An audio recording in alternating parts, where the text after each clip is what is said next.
I'm sure you recall from the particle theory of matter stuff that we did back in grade 9, that when matter gets hot, the particles move faster, and when it cools off, the particles move more slowly.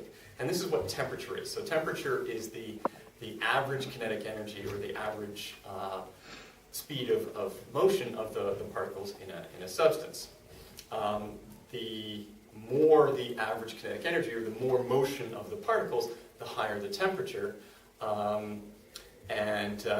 Those particles, because they're moving around really fast, they bump into other particles. So heat is transferred from fast-moving particles to slow-moving particles.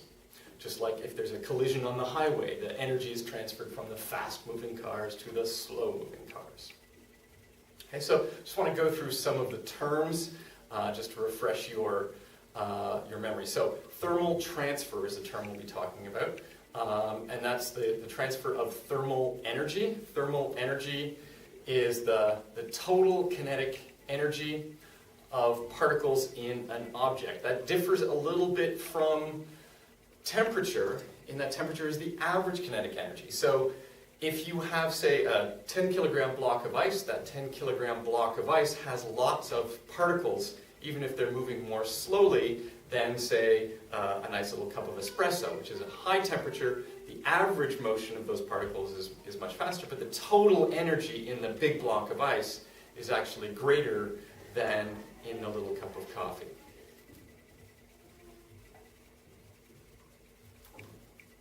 Heat is the transfer from a warmer object to a cooler object.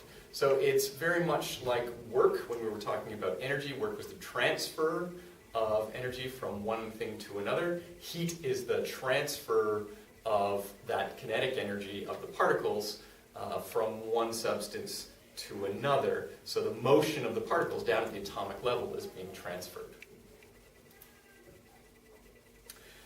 So thermal energy transferred can occur by conduction. So conduction is when one hot thing is in contact with another object. So cooking on a hot stone, right? Have you ever had that where you have a hot stone and you can actually cook things on it, put little bits of shrimp on there to cook it? So that's by heating by conduction. So the heat is being transferred through actual physical contact between the particles. Convection is a bulk flow, and that's basically warm air rises. So warm air is heated up, it has more heat, and that warm air moves in bulk upwards because it's less dense, so it rises, it's more buoyant, and through that you get this convection currents. When you boil a pot of water, that water is churning because of convection. So it's a transfer of heat through another medium, through a fluid medium, that can move around.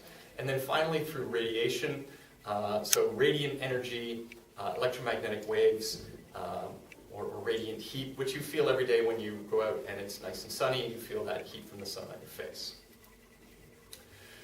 When we're doing this stuff, we often use the Kelvin scale. The Kelvin scale, some of you may be familiar with, but the Kelvin scale is the same kind of step as a Celsius degree. So a change of 1 Kelvin is the same as 1 Celsius degree.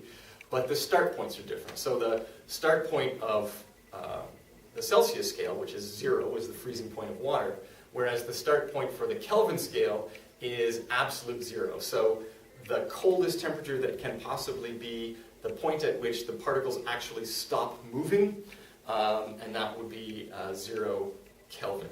So the temperatures are such that 0 Kelvin is minus 273 degrees Celsius, and likewise 0 Celsius is 273.15 kelvins. So with that out of the way, let's get on to some physics. And one of the things we're going to look at is specific heat capacity. So the specific heat capacity is the amount of energy required to heat 1 kilogram of that substance up by 1 degree Celsius or Kelvin. Okay? So if you have a kilogram of something, however much heat energy is required to warm that by 1 degree, that's the specific heat capacity. The symbol is C, and I know there's lots of things with the symbol C in physics. I can't apologize enough for that, but I didn't make them up. The units are joules per kilogram Kelvin, or sometimes joules per kilogram degrees Celsius. It doesn't really matter, either one works. The specific heat capacity is a property of the material itself, so some properties have a high specific heat capacity and some have a low specific heat capacity. So for example, water, it has a specific heat capacity of 4.19 kilojoules per kilogram degree Kelvin, or 4190 joules per kilogram Kelvin. Steel, on the other hand, has a much lower specific heat capacity, 510 joules or 0.5 kilojoules per kilogram Kelvin. So it actually takes much less energy to heat steel up than it does to heat water up. So quantitatively, how do we deal with specific heat capacity? The quantity of thermal energy transferred, we're going to give it the letter Q for quantity, I guess. I don't know. Again, I didn't make these things up. But Q is the amount of thermal energy transferred when temperature changes. Okay?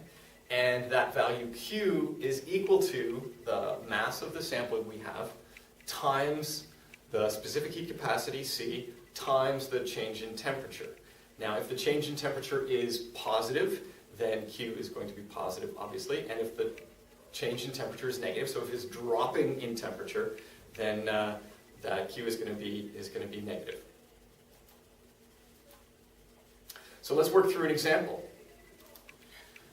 If we have a 515 gram granite rock sample, and that cools from 450 degrees Celsius down to 100 degrees Celsius, then let's figure out what kind of energy is involved. So the specific heat capacity of granite is 790 joules per kilogram Kelvin. And so how much heat energy is lost or is radiated away? So Q is equal to mc delta T. In this case, the mass is 0.515, so remember we're dealing with kilos here, standard units, times 790 joules per kilogram Kelvin, times the difference in temperature, which is going to be minus 350, and that gives us a big number. So 142.4 kilojoules of energy is lost from that sample. Now, heat exchange is when you have two substances, right? So rather than one substance, one sample just kind of losing its heat, you mix two substances. So if you have hot water and cold water, for example, and you mix them, what happens? What happens to the heat? So you think, well, you take hot water and cold water and you mix them together, the temperature kind of cools off the hot water. But what's happening is the heat from the hot water is warming the cool water, so the heat energy, all that heat energy is still staying in there. It's not lost anywhere. So the total energy change, if it's an insulated vessel, is going to be zero. So we have this formula, Q1 plus Q2 is equal to 0, which we can also say Q1 is equal to minus Q2. So basically the heat that's lost by one is gained by the other. So an example, if we have an insulated cup containing 255 grams of water at 21.6 degrees Celsius, and it's emptied into another insulated cup containing 407 grams of water at 63.8 degrees Celsius, we want to determine the final temperature of the mixture. So assuming no thermal energy is lost, so assuming we're still dealing with insulated containers, let's work through this, shall we? Okay, so the solution, of course, we start with our formula, Q1 plus Q2 is equal to 0, so Q1 is equal to minus Q2. We plug in our formulas, MC, the delta T for the first one, and MC delta T for the second one. So the final temperature is going to be the same, right? The final temperature, so our final temperature is the same for both. That delta T value is going to be final temperature minus initial temperature, and one is cooling down, so it's going to be a negative value, the other one's warming up. But we're not actually looking for the change in temperature, what we're looking for is the final temperature, and that comes out as a term from delta T. Okay, so plugging in our values, we have our mass values, 0.255, our specific heat capacity, 4190 joules per kilogram Kelvin, and our values for initial temperature. And now there is only one value, and that's the final temperature value, so we can solve for that. Now, first thing we can do is actually get rid of the specific heat capacity because it's the same in all terms. Gone. Bye-bye. And then it was just a matter of solving, and rearranging and so on, and solving for our final temperature, and we get 47.54 degrees Celsius.